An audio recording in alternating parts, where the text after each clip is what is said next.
It's a dance between making it happen and allowing it to happen. When you're in these loving, flowing, appreciative, grateful, joyful states, any of them for any period of time, your heart moves into this super efficient rhythmic pattern. We can become coherent, and we feel this at times of elevated emotion, deep meditation, love. The moment I saw my daughter as she popped out of her mom the day of her birth, and then when they handed her to me, no words to describe, my heart was exploding. I wanted to radiate the feeling from me that I was hoping they would get. I believe that love is the creative force of the universe. I believe that we are all made of love, and that's what God is. You don't know how to figure out all this other stuff? That's okay, but do what you do know how to do, and you know how to love. Hello, and welcome to the Live Your Love radio show and podcast. I'm Dr. Alisha Das, spiritual seminar leader, author, and speaker. My upcoming book with Hay House, Your Angelic Ancestry, is on pre-sale now. I have such a treat for you today, my beloveds. I have Bruce Cryer, who is one of the founders of HeartMath. Bruce, delighted to have you. Nice to be here, Alisha. I'm looking forward to this. I'm very much looking forward to it. So I'm going to tell y'all a little bit about Bruce, and then we're going to have such an amazing, inspiring, very wide range of a conversation, going from Broadway to creativity to businesses to always to the heart. So Bruce's career began as an actor, singer, dancer in the world's longest running musical, The Fantastics. A longtime meditator, yoga, and Tai Chi practitioner, he followed his passion for the integration of spirituality, optimal health, human performance, and eventually heart-brain coherence. He became a founding director of the HeartMath Institute in 1991 and later CEO. He's taught courses on HeartMath and creativity for more than 25 years at Stanford University. His clients include NASA, Mayo Clinic, Unilever, the NHS, Cathay Pacific Airways, Shell, Johnson & Johnson, and Yosemite National Park. He was named a top 50 thought leader in personal excellence. His album of original autobiographical songs, and by the way, y'all, I have listened to your voice, Bruce. You have the voice of an angel. Oh my goodness, the way you gotta hear this man sing. His song, so his album is called Renaissance Human, and it was released in 2018. Through all of this work in the world, his dedication to the path of the heart has never wavered. So again, so delighted to have you. We will start, as we always start, Live Your Love, by calling in the light, by invoking spirit, and then we'll have a beautiful conversation. So my beloved listeners and viewers, unless you're driving, please gently close your eyes. And if you're driving, just open your heart ever wider. And just taking a deep breath and breathe in all the love of the universe, which is so infinite. And as you exhale, just let go of anything less than love. Just let it all go. And we're so open to miracles today as we just breathe in all the light of spirit, all the love of the truth of who we are, breathing that in through every cell, creating radiant health and well-being. And breathe out, perhaps with some sound, any stress, negativity, karma, anything that is less than love and light. Just breathe in love and breathe out anything less. As we continue to call on the light, keep breathing in love and breathing out less. As we open into the light of the Holy Spirit, the light of the Christ, the light of love, asking that anything that's less than love and light be taken and transmuted. And we just place this beautiful conversation, every listener and viewer and all those to watch the archives, into God's grace, love, and light for the highest good. May we be aware that right now we join heart to heart with each one present. And that amalgamation of us creates the heart of God right here amongst us, as us, one in love we are. And so be it. Blessed be and amen.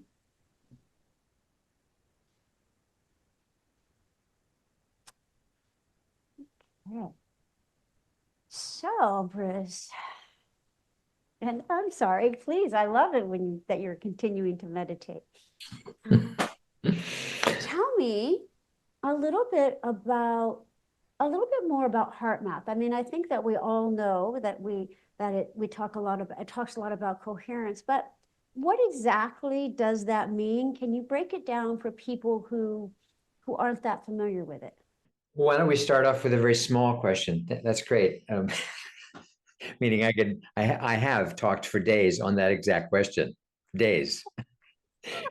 We have 5 minutes. Bruce, I have high expectations and you're going to exceed them, man.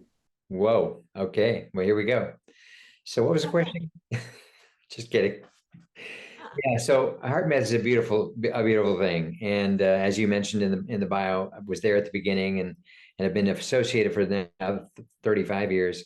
And part of what I loved about it, as we began to do research into understanding more about how the heart and brain are always talking to each other, how that communication is vital to everything else going on in our body, immune function, energy, sleep, you name it. And as we got to put the science to it all, we start to realize that there are these states that people get into that had nothing to do with meditation necessarily. It could be flow, where you're just in a project and you feel like, oh my God, that was effortless. How long? 3 hours? There's no way. I got at the time just flew by. Or you're in a conversation with someone and you just feel completely in sync. Or I'll never forget one time I was running barefoot on a beach in Maine, and I felt, and I'm an athlete to some extent, not a great athlete, but dancer, and so I love the feeling of flow. And there was this one time I realized I feel more in flow running than I've ever felt in my life. And I'd run for thousands of miles on roads, and so this feeling of flow, this feeling of life is in a zone right now, and wow, does this feel good? And time is a non-factor. Well, we began to look at it because we also felt the founder, Doc Childrey, felt that the heart was being given sort of short shrift in modern Western society. We had dumbed it down. The heart's a pump, but don't bring it to work. That literally was like a thing. Like, don't bring it to work. Okay, I'm a father. I have a daughter. You're asking me not to bring my daughter to work with me, not to bring how I care about people, about humanity, not to work with me. How would that make me better? How would that Right. possibly improve my functioning? So we felt there was something really out of sync, and heart disease was the #1 killer in the world, in the US especially. So, okay, there's something wrong, but it makes sense if we're dissing the heart all the time and we're dying of heart problems all the time. There is a connection, but there was not really a proven connection yet. So we began to study it and discovered that when we have these moments of time is elastic, where you just feel so in sync with some other person or in sync with nature, that's a measurable state that actually happens in the heart.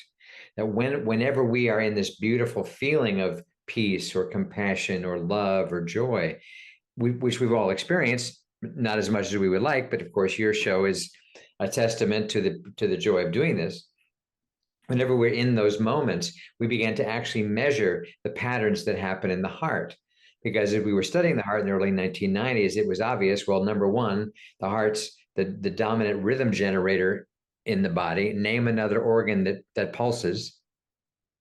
Right. I can't. It's the dominant electrical system in the body, by far 60 times stronger than the brain.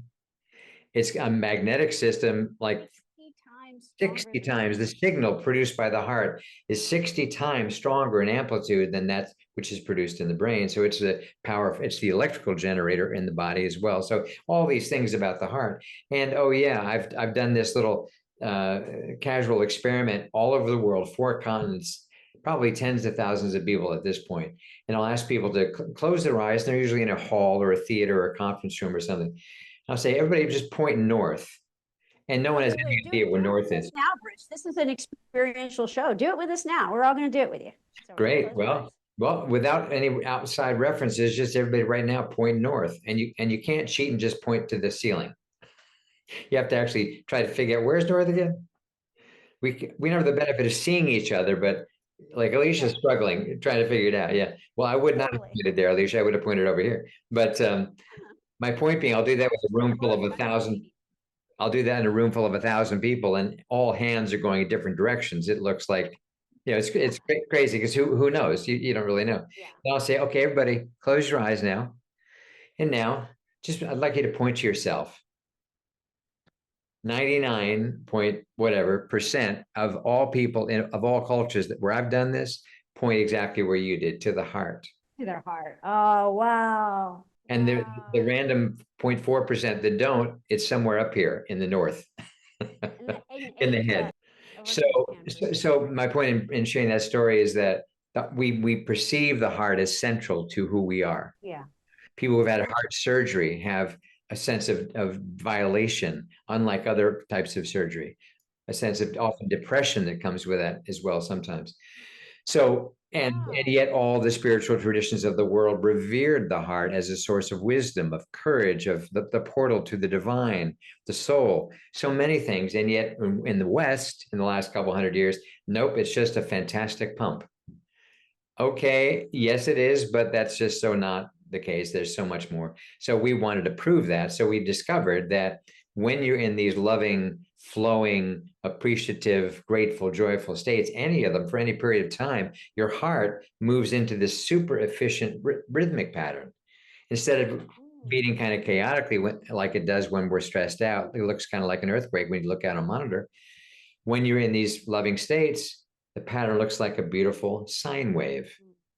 The sine wave is also the shape of a laser light, which is called coherent light. So a laser has this beautiful, perfect pattern. Regular light, like in my room here, the waves are all over the place. They're chaotic. So we realize the human is the same. We can become coherent. And we feel this at times of elevated emotion, deep meditation, love.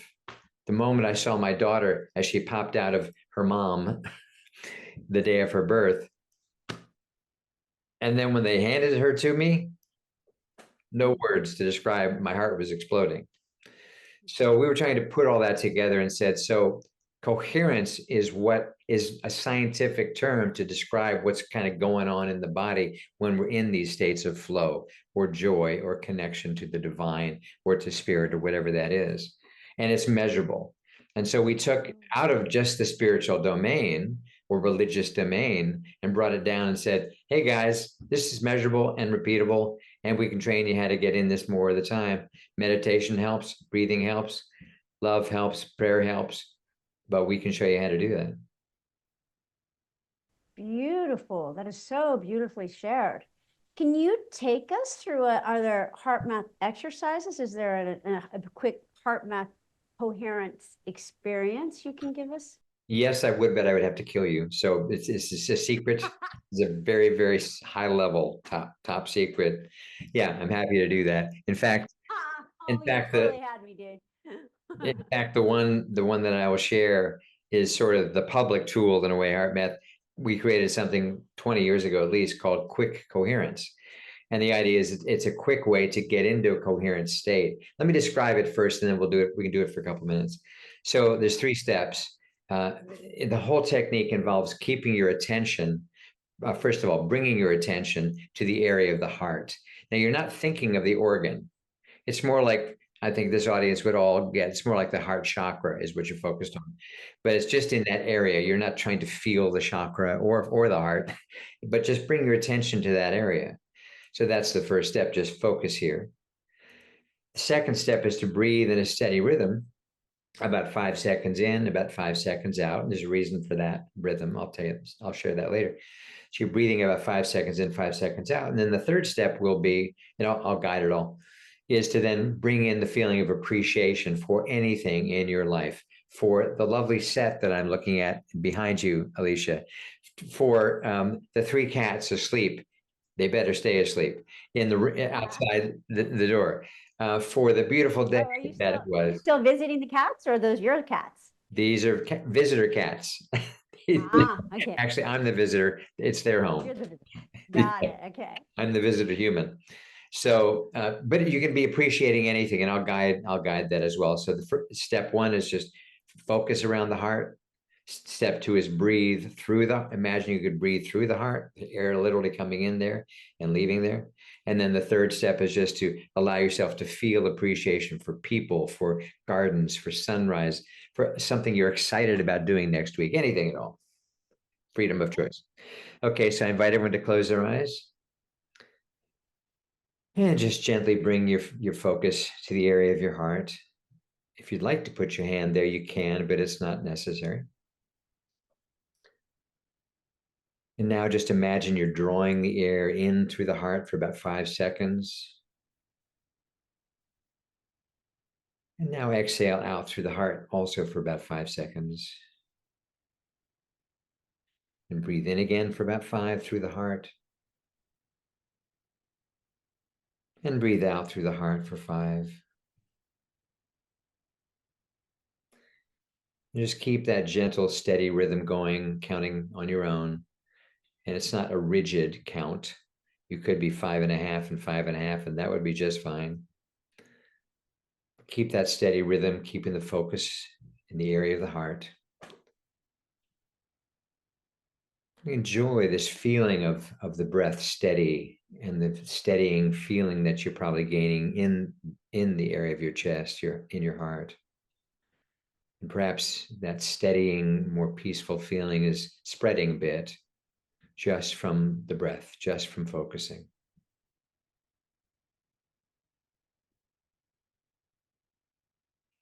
So keep the focus around the heart, keep the breath around 5 and 5.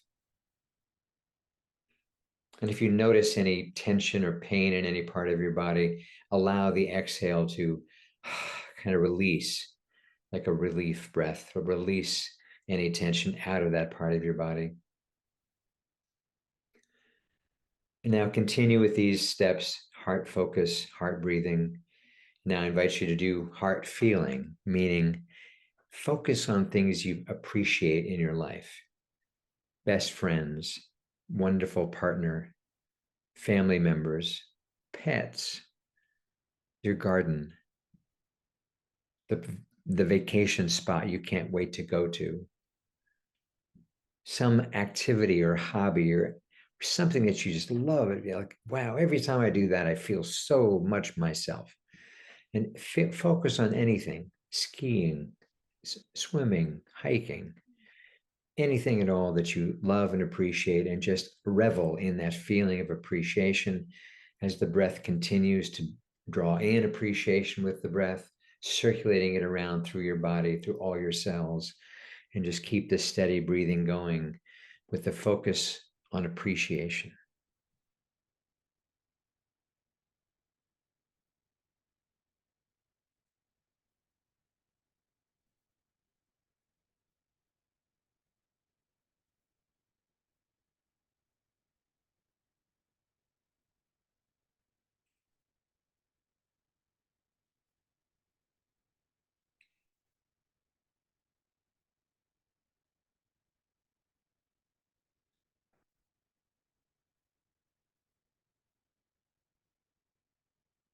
And as you're doing this, if you're noticing anything coming up that's left over from your day or your week, or some anxiety about something upcoming tomorrow or the next day or the weekend or any time, allow that feeling of tension to release the next time you exhale, like a sigh of relief, just like just letting go of that feeling and letting the exhale carry it out. So you keep breathing in appreciation, but if there is anything in there that's come up, a little anxiety or fear, anything, just allow it to release as you exhale.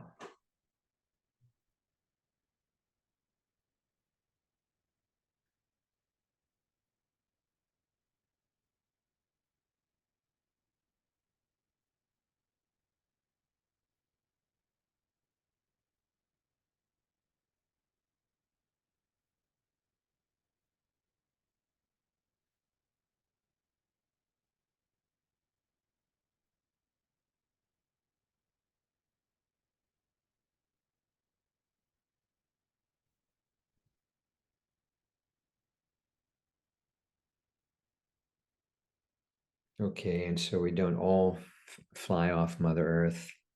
Let's gradually return to here. Take a couple of breaths to ground your energy in your body. Be grateful for these last few minutes of appreciating and breathing. And unbeknownst to us, our heart and our brain were becoming far more coherent, aligned, balanced, optimized. Okay, and you can go ahead and flutter your eyelids open like butterflies' wings.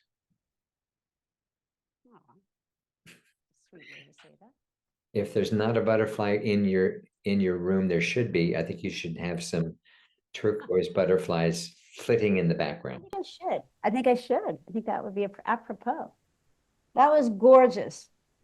That was so beautiful, beautifully done, and really gives us a sense. I mean, you'd almost have to be on an island not to have, especially if you're, listening to Live Your Love, to not have heard of HeartMath. But I don't know that we've all experienced it. And what's interesting is I do similar meditations, having never heard, that was part of HeartMath, but just intuitively breathing in the heart. And that's beautiful.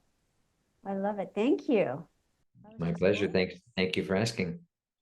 Absolutely. Well, I just briefly, I want to ask, you were a revolutionary taking this into corporations. And to me, and I've done a little bit with bringing spirituality into corporations. And to me, that's how our world shifts. Obviously it's all important, but tell us a little bit about what that was like for you, what it's like for you now. Are you met heart to heart there? Tell us about it. Yeah, sure. Well, part of what drew me initially to the vision of HeartMath was that the founder was insistent that we use mainstream scientific research. I emphasize the word mainstream, not because we were owned by the drug companies, but because we thought we have some new concepts that are actually old concepts, but we're dressing them up in language for the 21st century. Well, then it was still the 20th century, not from thousands of years ago. And so to get the attention of leaders of any market, of any industry, you need data. And data is based not on science, and science is based on human physiology and what makes people tick. And in the context of what businesses care about, they care about the performance of their people. They don't necessarily care about their stress. They don't mind piling it on and piling it on, right? We know that is also true. But when presented with the data, well, this is what you're doing to your people. And if you would adopt some sensible techniques that are not to bliss them out and not make them effective and clear and coherent, but are designed the opposite to make them more creative and more cognitively alive and better collaborators, wouldn't that make sense? And let's measure the outcomes. So part of my attraction was that we were going to use some really hardcore science, let alone data science everywhere we could, to measure not only in the lab the impact of what we were doing on the human heart and on respiration, on brain function, but also in the workplace itself, to say your employee satisfaction just went way up in that group that just went through that program. Their intention to quit just went way down because they're feeling like, my employer gave me tools to help me help myself. Okay, maybe I will stay. Yeah. Literally, that's what we would hear over and over again. So it was fun because we were such like data geeks with a heart, literally, because we would try to measure everything we could, but it was all for the purpose of showing a company, we will prove to you that this can make a difference. We're not afraid of proving it. But then you're gonna have to go with this. Like there's a deal here. We will help prove it, and then once we prove it, then we need your support, so that because this is nothing without the leadership, recommending this. So I loved that process. Now when I laugh, however, because in the early like 92 and 93, when we were just starting to work with companies, we before that we were already working with some religious organizations. They were a piece of cake. They didn't care about the science, like Unity churches and Church of Religious Science. I'm sure many of your audience are New Thought churches. They were piece of cake. Very few of them cared about the science. It was fun, maybe, but they didn't need that. They're just like, help me love more. Going on faith. I'm there. Yeah. But when in the schools, we had a ton of very cynical teachers who needed the science. And we didn't have much at the beginning. We had theories, not hard data yet. And yet somehow, because we were practicing to try to stay in a more coherent state through a day, through a week, through a year, and I'd go in to meet with a corporate executive, and I'd think this is a joke compared to what the other vendors are bringing you. I have nothing other than a belief, a theory that I think is pretty solid, and me.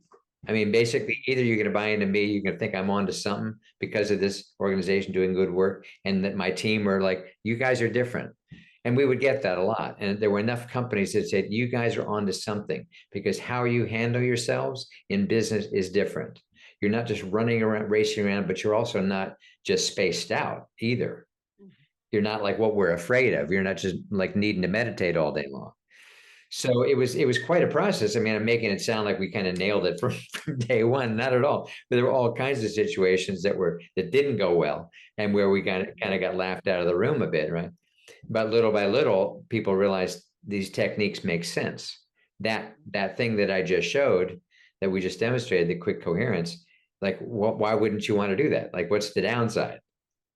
Right. 3 minutes of your time? Oh, I'm sorry, you don't ever waste 3 minutes of your time on anything.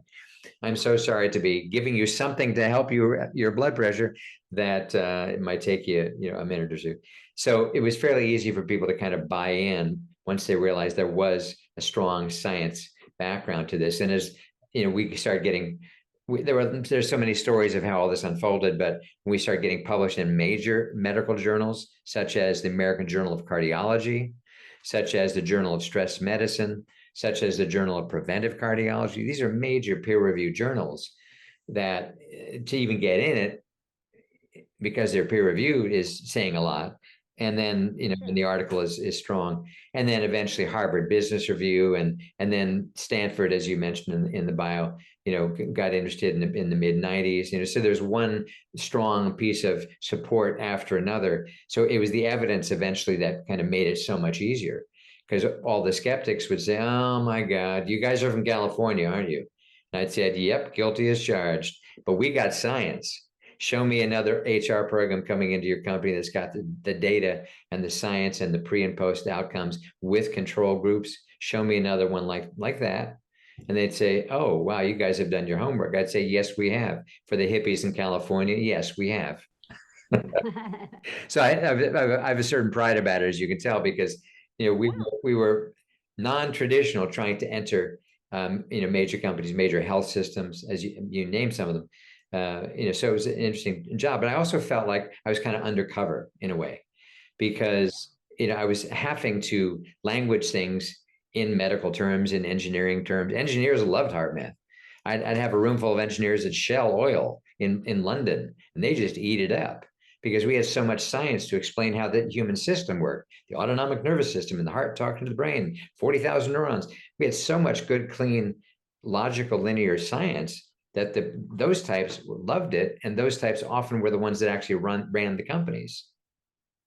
So they realized this makes sense. And then in that process, I can't tell you how many times a major executive of a company would come up to me at a break and say, I don't know, I'm just awakening certain spiritual feelings. I don't want to talk to anybody about it.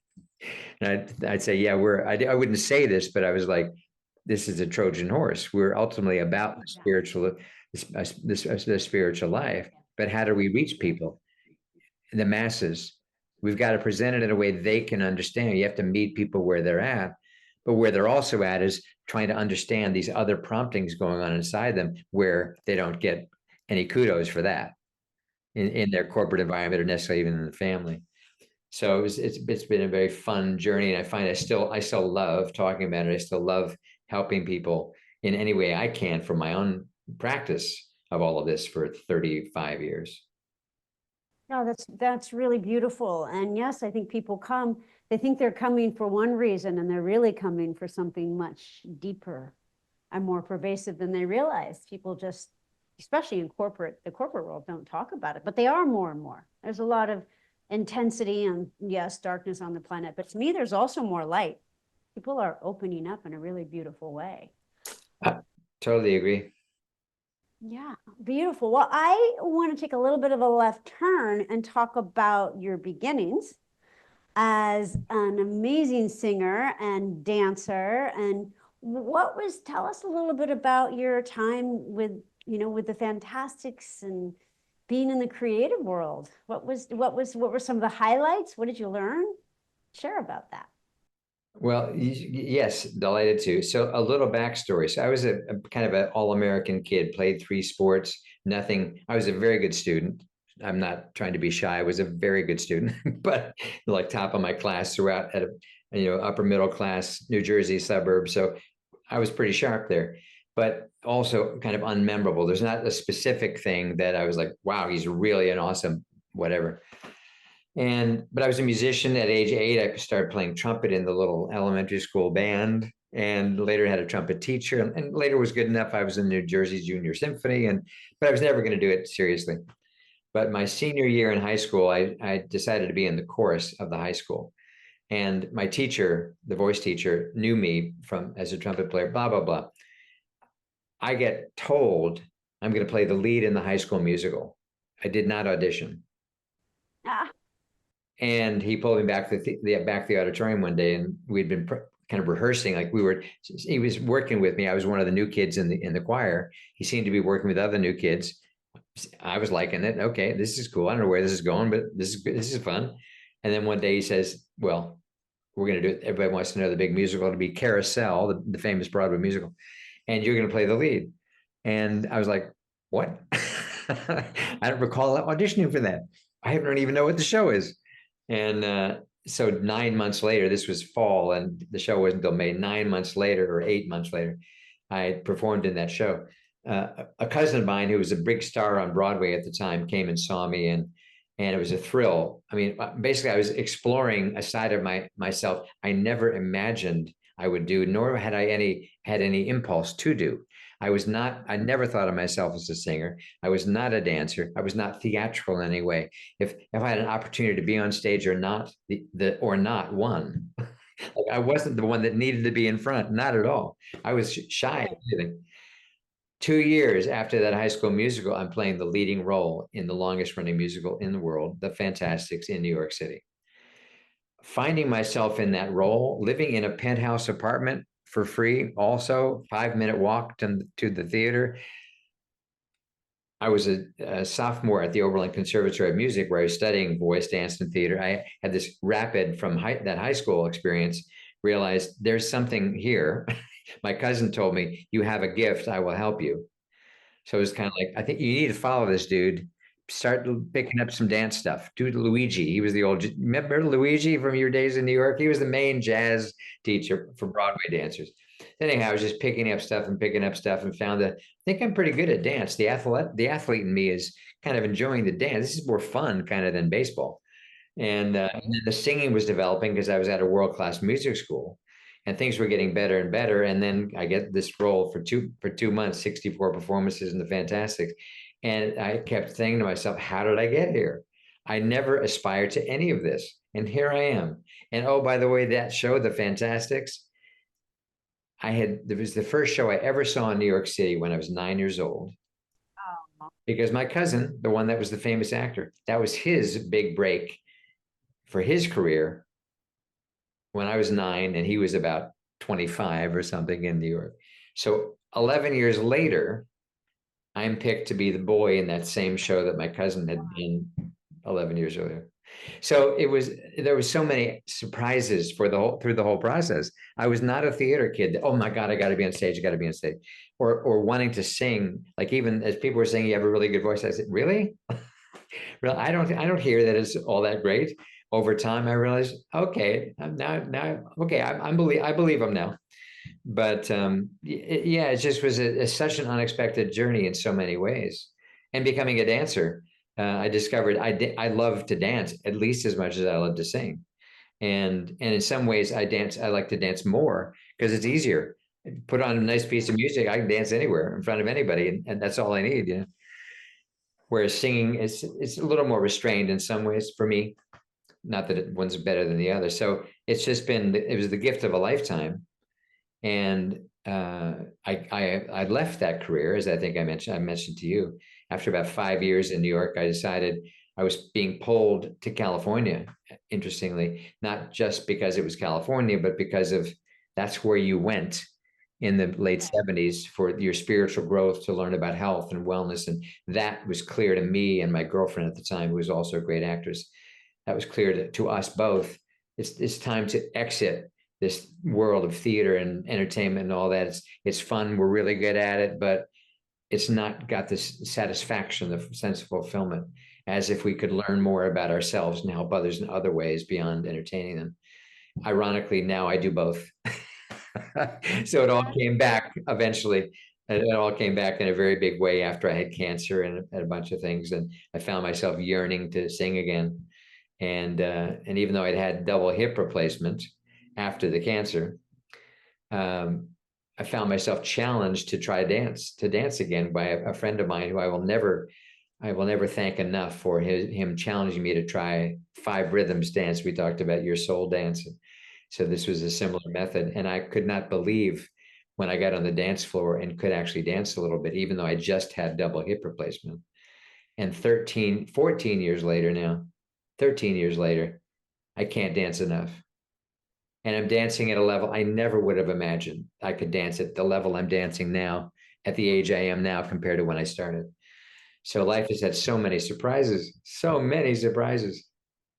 That's beautiful. Yes, and we have a similar background. I was an actress in New York and then I did come to California to act, but really I came to California to find spirit. That's when I immersed myself in spirituality and never looked back. And then of course, as I was sharing, had this whole spiritual experience on the Temple of Philae in Egypt, because I was intimidated. I went to New York when I was 20, and that was, old to start dancing, of course.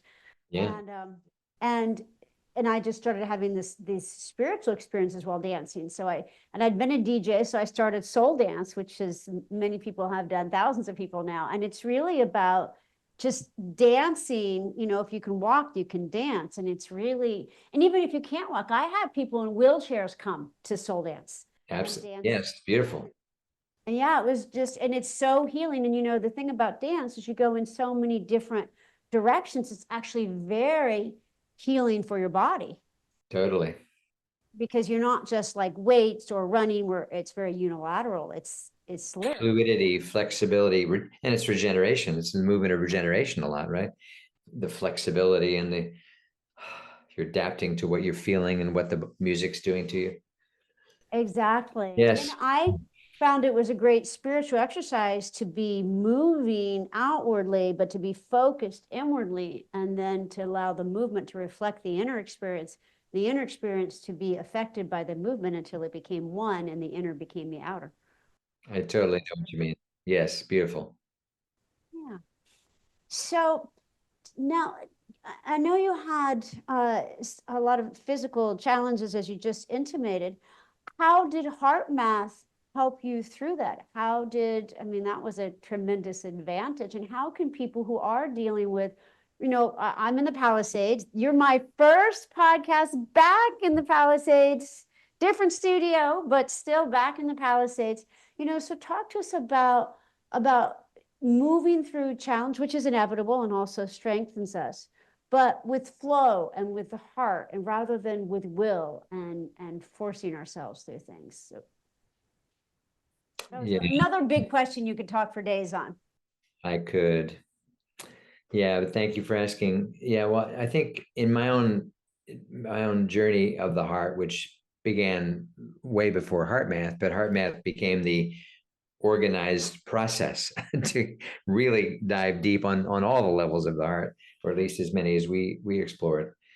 And I already kind of intuitively knew, and I think this is why when I ask that question in large groups, point to yourself, they point to their heart. There's this inner knowing that the heart is central. And when you can really be in sync with your heart, things just kind of work better. They're just more balanced. And now I'm losing the thread of what your question was. So I could talk just about the heart, but say again your question. How do you move through Your challenge, challenge. Yeah. through challenge with with the heart and with flow, rather than just willing yourself. We all, pride Yeah. ourselves on being strong, but then how do we do it in a place? It's a dance between making it happen and allowing it to happen. How did you through your challenges, and how can we all do so through the heart rather than our head? So many ways to answer that, but one of the most fundamental is that many, many times in my life, whether it was a physical issue like a cancer diagnosis, whether it was a physical issue, a staph infection in my blood, which is life-threatening diagnosis, whether it was you need to have both hips replaced diagnosis right after my mother had passed away, were all the different things that were emotionally more challenging than the physical. Of course. So the HeartMath helped me in so many ways because when I was first diagnosed, I already had almost 20 years of practice under my belt, and therefore almost 20 years of teaching, because I was one of the first facilitators of HeartMath. And I don't know who has the record of the most HeartMath workshops ever delivered, but it likely is me, because it was about 4,000 when I left HeartMath, and that was 14 years ago. And I keep doing it, and I keep being interviewed on podcasts. Here we are. So one of the things I learned through my journey of the dark night of the soul, and what my body was going through and my soul was going through, was that there many a time when I didn't know what was going to be the outcome of whatever it was, the surgery, the procedure, the test. And so where could I go for peace and balance and hope? It was to go to my heart. Now, I will share a thing that I often cite as one of the main reasons this was so helpful for me over the years. In the very earliest parts of HeartMath, the Casio watch that could beep on and keep time had just come out like that was a hot product. Wow, a watch that will beep on the hour. Whoa, this is serious technology. And I had one, and I thought to myself, if I every hour when it beeps, go to my heart and practice that quick coherence, it'll become more automatic. I already knew to get to be an actor in the longest running musical in the world, I had practiced a ton of singing, a ton of dancing, a ton of how to be adaptable and flexible. I practiced like crazy. I wasn't just naturally so good that they would have picked me. I had a fantastic background of practice. So I knew that about anything. I thought if I'm going to get good, not that I'm competing, but I just want to really understand what this dimension of the heart is, I need to practice when it's not easy to practice. So by forcing myself to do it when the beep goes off, practice now. You in the middle of a meeting, so what? Practice anyway. You're driving, so what? Practice anyway. So I was kind of diligent with myself, practice anyway, because I realized there will be times I will need to use this when I'm under high stress. If I have not practiced, it won't be natural. I won't be able to do it. If you never practice riding a bike, but only did it once every 5 years, well, good luck. So, Yeah. so that was a big insight for me. So as a result of having practiced so much and kind of naturally in the face of any concern in life, I would kind of naturally bring my attention to my heart because I had practiced doing that so many times. So that became like the default, like, oh, bad news. Okay, bring my energy to the heart. Let's see what my intuition starts to tell me about this. Stay neutral. Let's not overreact right now. Yes, if this is true, what we're hearing, this could be a problem, but let's not waste energy until we know. Let's stay here. Let's stay centered. So this was the HeartMath teaching. Part of when this showed up relative to my health journey as very valuable was the number of times either a friend or a doctor or a nurse would comment on, are you sure you had surgery? You act like you just got back from Maui, or you're looking so much better than I was expecting. I got that comment a few times. And I would say, well, how bad did you think I was going to look? Because I'm not exactly feeling chipper right now. I mean, it was bladder surgery, just to be vulnerable. So, so what I discovered was that I had developed this kind of inner strength to keep coming back to my heart, no matter what was going on, and to try to put love to someone or someone else, not just about me, not just constantly making it about me. And so I would get these comments about how resilient you are. And one time, right after my first hip replacement, And it's my first appointment to go see the orthopedic guy who'd done the surgery. And I'm still feeling, it's a little dicey. I mean, you have a whole hip replaced. It's major surgery. You are learning to walk again. I mean, the muscles are having to adjust to titanium inside there, and it's a lot of hardware, and it's wild.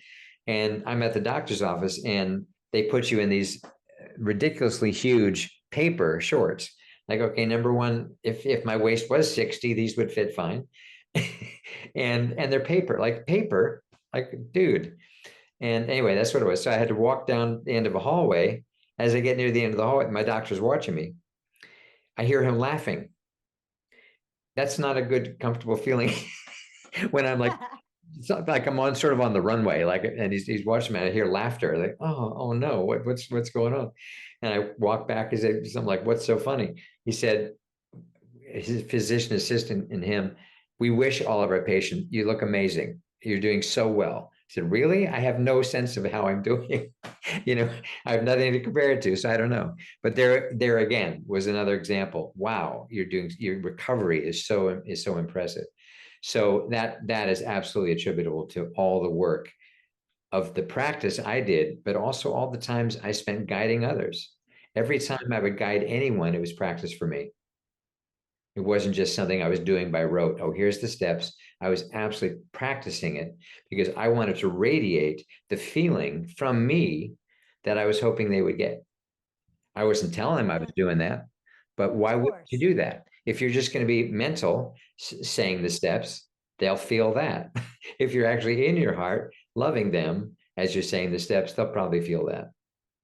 Absolutely. Absolutely, they will. Beautiful. I can't believe we're almost at the end here. This has been just lovely. Crazy. Awesome. So my last question before we move into a brief meditation and then find out a little bit more about what you have to things you have to share. My last question is what would you share with people about your spiritual journey and what has been most, or at least one of the things that has been really, truly evocative, transformational, wondrous to you about God, about spirit, about love? Another yes or no answer. Exactly. I totally agree with what you just said. Yeah. Wow.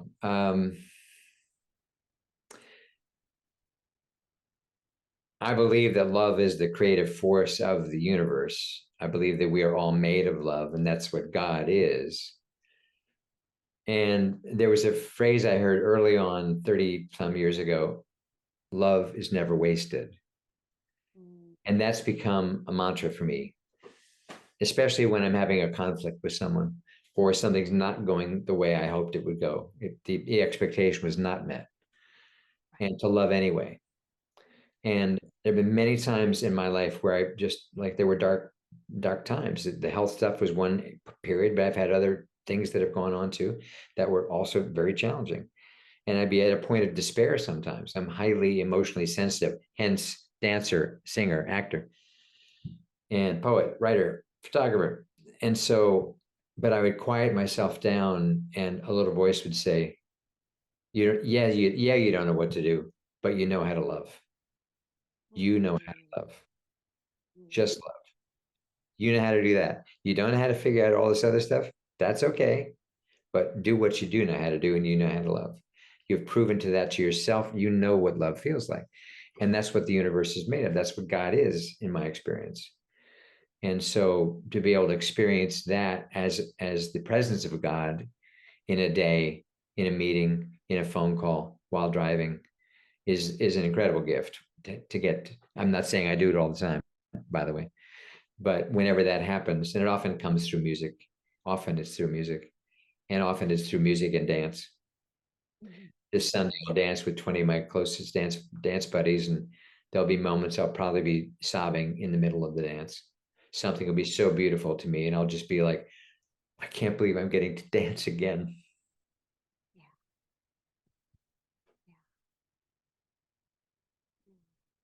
I think dance is happy it gets to be you again. Beautifully said. Beautifully said. Thank you, Alisha. Yes.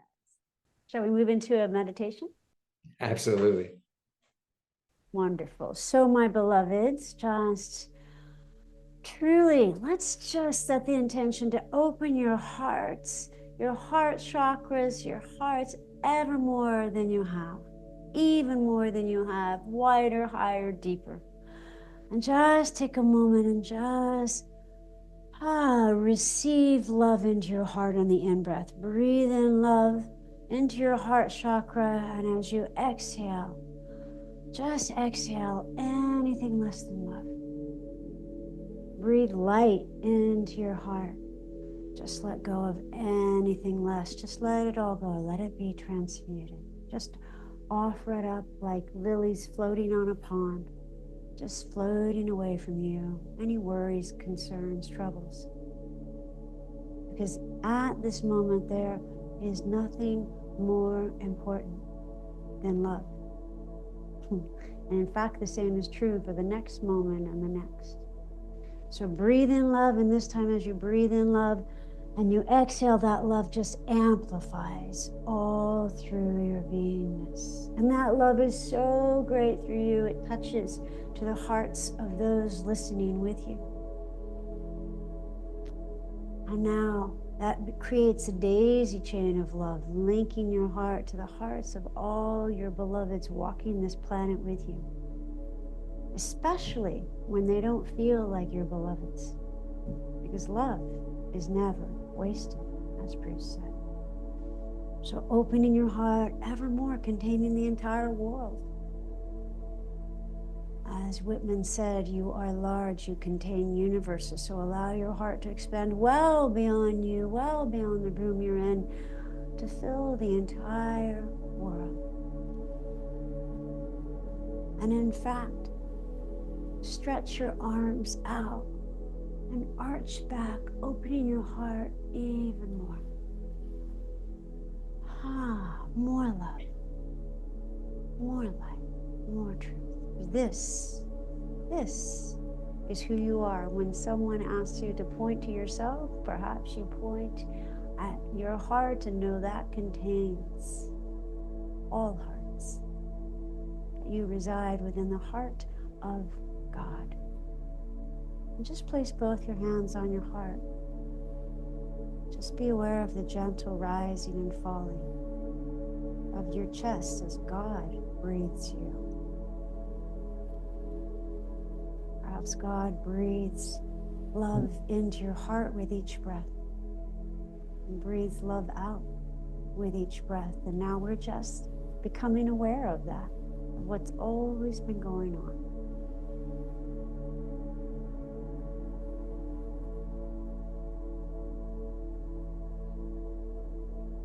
In this next breath, you just receive the breath. And then you give the breath back. Receiving love, giving love back. Never-ending cycle of ever-expanding, infinite love.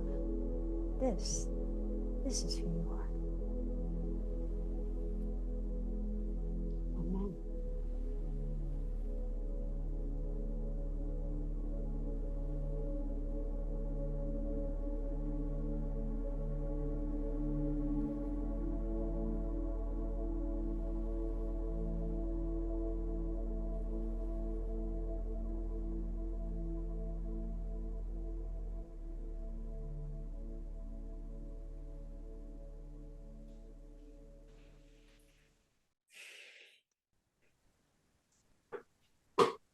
So, tell us what's present with you now, and then how we can find you. Calming joy were the words that came up when you asked the question. I make it really hard for people to find me. It's my name on every social media. LinkedIn, Bruce Cryer. Instagram, Bruce_Cryer. YouTube is different. It's actually Renaissance Human. I have a website, brucecryer.com. By the time this show airs, I may have a photo art store online, and that'll be called brucecryer.art. So it's a gallery of photos. I'm an iPhoneographer, not a super snazzy guy, but people have loved the photos I've taken, especially of nature and beautiful nature all over the world. And so that's happening. So my name, Bruce Cryer. I love it. Yeah. And you mentioned something called vibrato. What is that? So the short version is vibrato literally means the wave that is added to a voice. Ah, or when a violinist is going like that to a string, that creates a wave to the tone. A tone of a voice or a string or any instrument is flat. It's just a single frequency. But vibrato is the creation of a little wave that makes it sound richer. So when I first had vibrato in my own singing voice at age 18, it was like, oh my God, I have vibrato, thank God. Because it was a big deal as a singer. If you can take yourself seriously as a singer, that was the thing. To be on Broadway, to be an opera, all that kind of stuff. 30, 40 years later, I'm talking to a friend with had a great business idea called Vibrato. I said, oh, I love the name. Spelled differently. And it had cool logos. It was 10 years ago. And I bought it from her. And I said, I know I need to have this. I don't know why, but I need to have this. And I bought the name and the logos. 10 years after that, I was standing on a beach outside Orlando, Florida. A Category 5 hurricane was coming. I had kidney stones and a UTI. I was in agony. And there was a Category 5 hurricane coming. I didn't know which was worse. So I could laugh at that. Was that? I said, you are a little dramatic, aren't you? Totally. A flair for the dramatic. Totally. My whole life has been this way. At least I can laugh about it. So on the beach, as I was feeling despair for myself, as I was feeling despair for the 5 million people who had evacuated from that hurricane, as I was feeling despair because this was also 3 weeks before the US election. And I thought I had my preference, but no matter who won, half the country would be in shock and horror and anger and upset, you name it. So I was feeling all these waves going on, literal waves in the ocean, waves in my body, waves of pain coursing through me, waves of despair, waves of, oh my God, how are they going to manage this? All of that. And I thought, wait a minute, dude. And I asked the ocean for advice. And the ocean said, generate waves, don't just feel waves. Generate waves. And I started thinking, I have been studying waves my whole life. I'm a dancer. I do something called 5 rhythms, which has waves. I've been studying the waves of the heart for 35 years. I am like wave guy, wave master. Yeah. And I thought I need to share something about this. And I'm walking along the beach and the voice said, this is vibrato. This is why you bought that name 10 years ago. You will call this vibrato. I mean, I didn't assume this was God. It was kind of like my altar marketing advisor. but it was a very powerful moment. I'm not trying to make it just sound funny, but it was a powerful moment of you never really knew what it was because you didn't need to yet, but this is it. And so that idea of adding a wave to make something more beautiful is what I'm trying to do with vibrato. So it's a course of techniques, derivative from HeartMath, but it's me having taken it a whole nother level to playing with the waves of nature, waves of the sea, to release stuff that's otherwise accumulating in us more easily. And so it's a whole kind of methodology. I just did a 7-week course on the Shift Network with it, and which was a delight to do. So it's kind of a whole philosophy of how do we not only release things more rapidly that's building up, especially in these times when there's so much chaos, so much uncertainty. The chaos is one thing, but I think the complete lack of certainty about anything is like so hard for most people, myself included.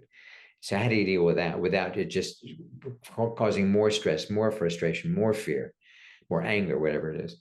And we pay a price in bad sleep, in chronic illness, all kinds of things. So I'm on a mission to we got to get rid of stuff every day, guys. We got to offload. We weren't designed to carry this stuff around, not and live at our desks. If we're out in nature and could burn it off all the time, that's one thing, but we're not. So how you can burn it off in front of digital devices 18 hours a day. So we've got to intervene for ourselves, for our own. So part of it is that. Part of it is learning how to the power of gratitude and appreciation at another level. Part of it is radiating love to our future self. So it's very much heart focused. Duh. Who would have guessed it? I'd still be talking about the heart. But yeah, I am. Yeah, beautiful. Beautiful. Well, it has just been absolutely delightful to have you. Any closing thoughts? It was delightful talking with you, Alisha. How fun how we met. How fun that we're doing this now. Your first show in your new studio, and I appreciate. And I'm still kind of feeling that the expansiveness of when you asked us to do that in that meditation. Of we all need to do that more. I love that. Yeah. Yeah. Beautiful. Thank you. I'm so glad. It's been absolutely wonderful having you. Everybody, Bruce Cryer, brucecryer.com. Yes. Thank you so much for joining Bruce Cryer and myself, Alisha Das, on Live Your Love. Next month, we have Marianne Williamson, New York Times #1 multiple best-selling author with a new book, Mystic Jesus, and a new course coming to LA. So Marianne Williamson is coming back to Live Your Love. So tune in next month, third Tuesday of the month, on radio, podcast, and YouTube. Until we meet again, live your love. I wanted to invite you to join my launch team by buying my book, which is on pre-sale now, Your Angelic Ancestry, Discover Your Archangelic Name, Heritage, and Higher Purpose. Go to aliciadas.com/book and buy the book. And with doing that, you will get to join my launch team. We'll go live. I'll go live with you each month, answer questions, help you connect to your own angelic nature, to the archangel. It's going to be a really beautiful, intimate time. Also, you get a course with it called Rise with 9 modules, which gives you a really very tangible connection to a specific archangel that you have heritage with, that you can then work with for these next several months. And lastly, you get the first 3 chapters of the book before anybody else does. So this is available for a limited time. So please go to aliciadas.com/book and grab my book and join me on my launch team. So just tell you a little bit about it. It's ancestry.com for the angelic realm. So it helps you to connect to your own divine nature, your own angelic part of you, that part that never forgets God, so that you can access higher guidance and really manifest your heavenly gifts and purpose so that you can experience more heaven on earth.